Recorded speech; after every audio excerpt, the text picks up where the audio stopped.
Hello बच्चों, चलिए प्रश्न को समझते हैं। प्रश्न है, निम्न में से किसका उपयोग जाति के कैरियोटाइप की व्याख्या करने में किया जाता है? पहला है गुणसूत्रों की संख्या, दूसरा है गुणसूत्रों की लंबाई, तीसरा है सेंट्रोमियर की स्थिति। पहला विकल्प है पहला, दूसरा और तीसरा सत्य है। दूसरा विकल्प है केवल दूसरा और तीसरा सत्य है।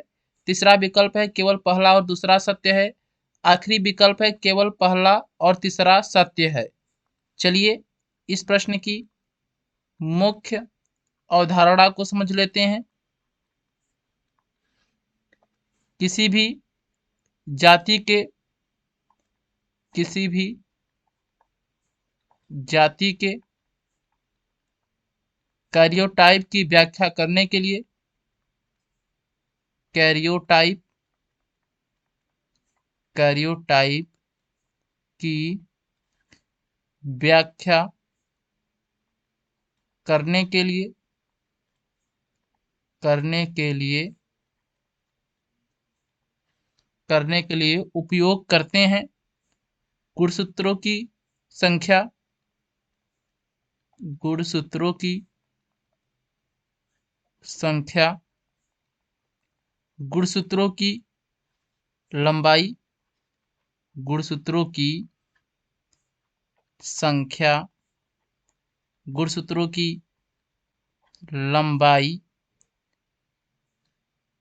सेंट्रोमियर की स्थिति, गुणसूत्र में जो सेंट्रोमियर होते हैं, सेंट्रोमियर की स्थिति, और इसके अतिरिक्त गुणसूत्रों का व्यास,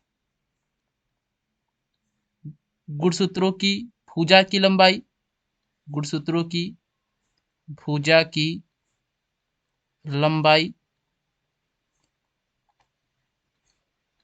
इन सब का उपयोग करते हैं कैरियोटाइप की व्याख्या करने के लिए। चलिए विकल्प को देख लेते हैं। पहला विकल्प है पहला, दूसरा और तीसरा सत्य है। यह विकल्प सही है क्योंकि पहला दिया है गुणसूत्रों की संख्या जिसका उपयोग करते हैं कैरियोटाइप की व्याख्या करने में। दूसरा दिया है गुणसूत्रों की लंबाई, तो इसका भी प्रयोग करते हैं कैरियोटाइप की व्याख्या करने में। तीसरा दिया है सेंट्रोमियर की स्थिति, तो इसका भी प्रयोग करते हैं कैरियोटाइप की व्याख्या करने में। तो पहला विकल्प सही है। दूसरा विकल्प है केवल दूसरा और तीसरा सत्य है। यह विकल्प गलत है क्योंकि पहला भी सत्य है।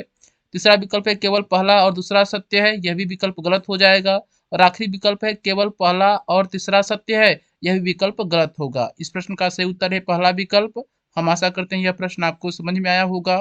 धन्यवाद।